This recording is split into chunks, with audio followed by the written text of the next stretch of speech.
بسم اللہ الرحمن الرحیم۔ آج ڈسٹرکٹ کورٹ میں حسان نیازی کے اوپر جو مقدمہ درج کیا گیا تھا اس کی آج سماعت تھی۔ یہ 2023 میں ایف آئی آر درج کی گئی تھی اور حسان نیازی کو آج تک کسی عدالت میں پیش نہیں کیا گیا۔ عدالت میں نے پروڈکشن آرڈر کی درخواست دی جس میں نے یہی استدعا کی کہ حسان نیازی کو پروڈیوس کیا جائے۔ ان کے ساتھ ملٹری کسٹڈی کے اندر تشدد کیا جا رہا ہے، ناخن اتارے جا رہے ہیں، ان کا ٹرائل جو ہے جس طرح سے چلایا گیا، جس طرح سے ان کے ساتھ برتاؤ کیا گیا، سپریم کورٹ میں معاملہ یہ زیر التوا ہے، لیکن مختلف کورٹس کے اندر ان کے مقدمات ہیں تو ان کی پیشی جو ہے ضروری ہے، اور عدالت کا کام ہے فنڈامنٹل رائٹس کی پروٹیکشن کرنا، لوگوں کے حقوق کی حفاظت کرنا۔ تو عدالت ان کو بلائے، دیکھے وہ کس حالت میں ہے، ان سے پوچھے، ان کی حالت چیک کرے۔ تو جناب جو وہاں پر پیش ہوئے پراسیکیوٹر،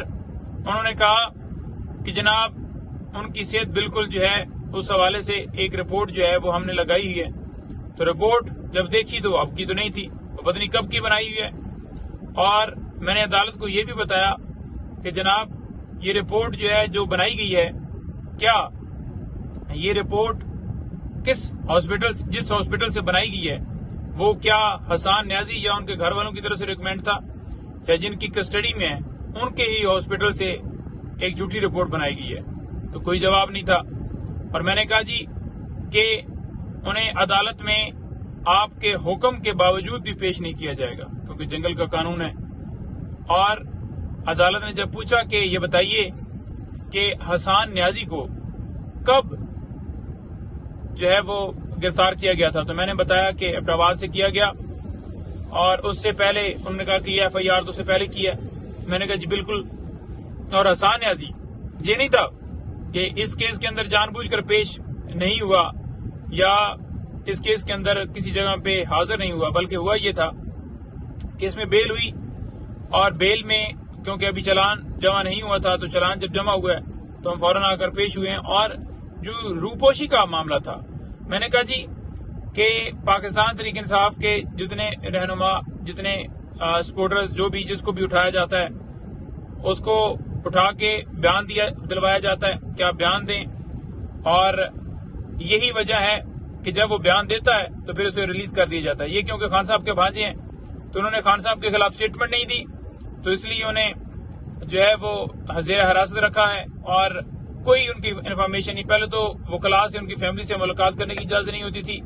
پھر بعد میں کورٹ آرڈر سے ان کو اجازت ملی، لیکن اس کے باوجود ان کے ساتھ برا سلوک کیا جا رہا ہے۔ انہیں کورٹ میں یہاں پر پیش کیا جائے، انہیں لایا جائے۔ اور میں نے یہ بھی بتایا کہ جناب سپریم کورٹ میں ایک جو لسٹ تھی جو کسٹڈی کے اندر ہیں وہ بھی وہاں پر فراہم کی گئی تھی۔ عدالت نے کہا کہ وہ لسٹ فراہم کر دیں یا کوئی ثبوت فراہم کر دیں جس سے یہ شو ہو کہ وہ ملٹری کسٹڈی میں ہے، کیونکہ سرکار مکر رہی تھی، کہہ رہی تھی کہ ہمیں نہیں پتا کہ وہ کدھر ہیں، اور آپ نوٹس بھجوائیں آئی او کو، یہ وہ ہے، رپورٹ منگوائیں۔ میں نے کہا جی یہ ٹرک کی بتی ہے، ٹرک کی بتی کے پیچھے لگانے والی بات ہے، اور آپ ان کو فی الفور اس عدالت کے اندر پیش کرنے کا حکم جاری کریں، اور اگر آپ کا حکم نہیں مانا جاتا تو پھر اس کے اوپر ایکشن لیں۔ یہ آپ کا جو ہے حق ہے، آپ کا فرض ہے کہ اپنے حکم کی تکمیل کروانا، اور جو آپ کا حکم کی پامالی کرے پھر اس کے خلاف بھی ایکشن لیا جائے۔ اچھا، اس کے ساتھ ساتھ آج وہ تو چلے ڈیٹ جو ہے اس میں 8 تاریخ کے لیے ڈال دی گئی ہے، اور 8 تاریخ کو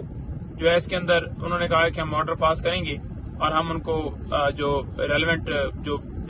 کسٹڈی جو ہے وہ دی گئی تھی ملٹری کسٹڈی میں، وہ تمام جو بھی اس کے ریلیونٹ ڈاکومنٹس ہیں وہ ہم نے عدالت میں فراہم کر دی ہیں۔ اب دیکھیں، آج اسلام آباد ہائی کورٹ میں ایک پٹیشن کے اوپر سماعت تھی جس میں بیرسٹر گور صاحب اور رؤف حسن صاحب نے ایف آئی اے کے نوٹسز کو چیلنج کیا تھا۔ یہ کون سے نوٹسز تھے؟ ایف آئی اے نے نوٹسز بھجوائے ہیں کہ آفیشیل ٹویٹر اکاؤنٹ سے جناب وہ جو ویڈیو شیخ مجیب الرحمان کے حوالے سے کہ غدار کون تھا وہ جو اپلوڈ ہوئی ہے وہ بتائیں، اس کے اوپر ہم موقف دیں۔ آپ نے یعنی کہ آپ نے دیکھا نا کہ ایک مکمل کمپین چلائی گئی ہے کہ یہ غدار ہیں، اداروں کے خلاف اکسا رہے ہیں، یہ کر رہے ہیں، وہ کر رہے ہیں۔ اور حمود الرحمان کمیشن جو رپورٹ ہے میرا سب سے سوال ہے کیا وہ پاکستان تحریک انصاف نے بنائی تھی یا اس کا جو ایک عبوری پارٹ ہے وہ 72 میں پیش کیا گیا اور مکمل جو رپورٹ ہے فائنل رپورٹ ہے وہ 74 کے اندر سبمٹ کی گئی تھی، حکومت کو دی گئی تھی، ریاست کو دی گئی تھی، لیکن اس کو آج تک پبلک نہیں کیا گیا، شائع نہیں کیا گیا۔ تو حمود الرحمان کمیشن جو رپورٹ ہے وہ ہم نے جو ہماری سیکرٹری جنرل ہے عمر ایوب صاحب، انہوں نے FIA سے مانگی ہے کہ وہ رپورٹ جو ہے دی جائے اور وہ فلور آف دا ہاؤس جا کر وہاں پر بھی بات کریں گے، عدالت میں بھی ہم معاملہ اٹھائیں گے، اور اس جو پٹیشن تھی اس پٹیشن کے اندر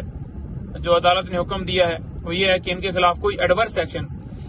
نہ لیا جائے، اور وہ دونوں جو ہیں وہ دونوں پیش ہوئے ہیں FIA میں، اور جو سوالات جو ہیں